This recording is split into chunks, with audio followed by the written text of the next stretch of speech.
Hello everyone, this video is dedicated to Abdul, who said, "You said you're going to produce more videos in 1 week. You become weak, you got no ideas, you clueless." Now, with respect to having no ideas, last night, it's funny, when I saw this comment, I was just taking a break, scrolling through some comments, and I was actually working on 6 videos in parallel, and they're pretty substantial. They're taking quite a while to get through and to review for accuracy and so forth. So with respect to no ideas, actually, no, we have about 6 videos lined up, and about 3 more after that that are nearly complete, and then about a list of about 75. But I find as I'm in research every week that I get ideas for about 3 to 4 videos per week. So no, there's no shortage of ideas. There's no shortage of material for sure. But with respect to our friend Abdul, why not just shelve all of those projects and produce something quick that I could get out today? Because clearly from his comment, you said you're going to produce more videos in 1 week. Our good friend Abdul wants more content. So why not? I love addressing Islamic polemics when they bring us to an interesting topic, especially if that topic is theologically significant, and God's rest is our topic for today. So let's look at Genesis chapter 2. "Thus the heavens and the earth were finished, and all the host of them. And on the 7th day God finished his work that he had done, and he rested," Shabbath, "on the 7th day from all his work that he had done." Now, many of you have probably seen a polemic related to this verse before. It goes something like, the God of the Bible got tired after creating, and so he had to rest. And so that's the polemic that we're going to be addressing today. Now, the verb behind the English translation rest is the Hebrew verb shavath, which means to cease or to stop. And the Hebrew verb shavath occurs, to my knowledge, only 3 times with God as the one doing the resting. Let's look at those 3 occasions.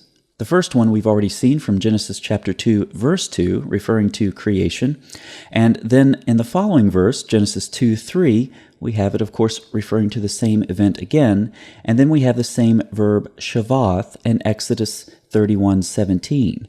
And you can see that the context is the same here as well. In 6 days the Lord made heaven and earth, and on the 7th day he rested. Now, given that all of these uses of the Hebrew verb shavath occur with respect to the creation account, and within that context, this really doesn't seem to help us out a lot. But the key is in Exodus 20. It refers to the same context. In 6 days the Lord made heaven and earth, the sea, etc. So it's referring to the creation account. And then we have the English word rested. But this time it's a different Hebrew verb. It's nuach this time. On the 7th day. Therefore the Lord blessed the Sabbath day and made it holy. So just to make things clear, let's contrast these last 2 passages in Exodus. "It is a sign forever between me and the people of Israel that in 6 days the Lord made heaven and earth, and on the 7th day he rested. And then in 6 days the Lord made heaven and earth, the sea, and all that is in them, and rested." So we have the exact same context, yet as you can see, I have in bold, rested is shavath, and here it's nuach. So these 2 Hebrew verbs behind the English translation rest seem to be interchangeable. Let's see what the Septuagint translators thought. From our 2 verses in Genesis chapter 2, we find that the Septuagint translators use the same verb, katapauo, for rested, in Genesis 2:2 as well as Genesis 2:3. And those same 2 verbs are used in our passages in Exodus as well. From Exodus 31, we have katapauo, and Exodus 20:11 as well. So these 2 verbs in this context, shavath and nuach, appear to be interchangeable, and indeed the Septuagint translators agree. With this foundation in the text, we can now expand our search to include these other verbs in Hebrew and in Greek, and search for them throughout the Old Testament and see what we can find to help illuminate our understanding of divine rest. Psalm 132, this is really cool. "For the Lord has chosen Zion. He has desired it for his dwelling place. This is my resting place." Notice the parallel. God's dwelling place is his resting place. So keep that in mind. It's very important. We're seeing that God's dwelling place is equivocated with his resting place. You may get the impression that we're starting to use temple language, that somehow temple language is associated with divine rest. From Isaiah 66, "Thus says the Lord, Heaven is my throne, and the earth is my footstool. What is the house that you will build for me, and what is the place of my rest?" And once again, we have the noun forms of the same two Hebrew and Greek words that we've been looking at. So notice the parallelism again, the house that you will build for me, and the place of rest. So we've seen a semantic connection between Genesis and Exodus, where we started, and Psalms and Isaiah, as we've expanded our search. And we're seeing that God's resting place is equivalent to his dwelling place. We're running into temple language. God's resting place is where he dwells. And if that's the temple, well, that's where he rules. Could God's resting place be the place where he rules? Is that what Genesis is getting at? Is there temple language in Genesis? What is the creation account all about? What is Eden exactly? Let's look at some ancient Near Eastern background to help us answer that question. But first, we'll stop by Ezekiel. He makes this explicitly clear in chapter 28 when describing the king of Tyre's downfall. Ezekiel draws on an ancient story of rebellion. "You were in Eden, the garden of God. Every precious stone was your covering." Eden, then, is the garden of God. Now let's jump into some ancient Near Eastern background for the rest of the story. The Garden of Eden is not viewed by the author of Genesis simply as a piece of Mesopotamian farmland, but as an archetypal sanctuary, that is, a place where God dwells and where man should worship him. Many of the features of the garden may also be found in later sanctuaries, particularly the tabernacle or Jerusalem temple. These parallels suggest that the garden itself is understood as a sort of sanctuary. Further, and this is very important, the presence of God was the key to the garden and was understood by author and audience as a given from the ancient worldview. His presence is seen as the fertile source of all life-giving waters. It is not only the dwelling place of God, it is also the source of all the creative forces that flow forth from the divine presence, that energize and give life to the creation in a constant, unceasing outflow of vivifying power. This concept is well known in the Bible. Ezekiel 47, 1-12 shows the life-giving waters flowing from the temple. Briefer references can be found in Zechariah 14:8 and Psalm 46:4. Perhaps the most familiar picture, however, comes in Revelation 22, 1-2, where the river of the water of life flows from the throne of God.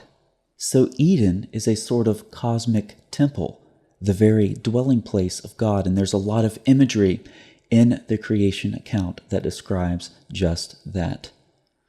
Is there any other clue in Scripture that would indicate that the garden was the dwelling place of God? What about the tree of life?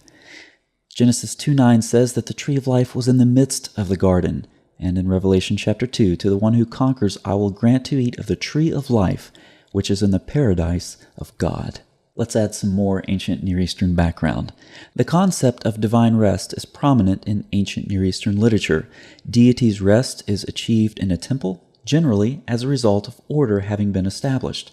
The rest, while it represents disengagement from any process of establishing order, whether through conflict with other deities or not, is more importantly an expression of engagement as the deity takes his place at the helm to maintain an ordered, secure, and stable cosmos. There are also a number of aspects of divine rest in the ancient Near East that correspond to Genesis. Divine rest is achieved after establishing order, and that's what the creation account is all about. Divine rest is achieved in a temple, and we've seen Eden is a cosmic temple. And finally, divine rest means ongoing stability. As Levinson puts it, the 7-day creation account, culminating in the divine rest, should be understood as somehow parallel to the building of temples for divine rest. This course of analogy and logic results in the understanding that Genesis 1 is framed in terms of the creation of a cosmic temple in which Yahweh takes up his repose. The 7 days are comparable to 7-day temple dedications, at the end of which deity takes up his rest in the temple. So even the 7-day motif in the creation account points to creation. It points to Eden as being a cosmic temple for God to dwell with his people. But this doesn't only mean divine rest. God shares his rest with his people. When Solomon dedicates the temple in chapter 8 of 1 Kings, he says, "Blessed be the Lord who has given rest to his people Israel, according to all that he promised." It's no wonder that the writer of Hebrews, who draws heavily from the Old Testament, uses this motif as well. And Donald Guthrie, in his commentary on Hebrews chapter 4, says it very well. God's people share in his rest. What he did, they do. By becoming identified with him, they enter into his experiences. So far from presenting an opportunity for cheap Islamic polemics, the motif of divine rest in the Old Testament in Genesis chapter 2 is actually very significant. It's the story of a God who brought order out of chaos. And he did it for a reason, to fashion a cosmic temple, a place where he could rest, a place where he could rule, but not by himself, with his creation. That's why he took the first people and he put them in the garden of the temple to take care of it. Right there next to him, God dwells with his people. That's the story of the creation account. And we see this story repeated. God dwells with his people. He wants to dwell with his people throughout the Torah. We see this throughout the prophets. We see this in the Gospels. Jesus, as God, dwells among his people, from Mark's prologue as well as John's prologue. And the Spirit of God likewise dwells with the believers and in the church, which is being built as a holy temple in the Lord, Ephesians chapter 2. And this continues all the way through Revelation, where Eden will be restored. God will then bring his people into perfect rest, and God will once again rest with his people. Thanks for watching.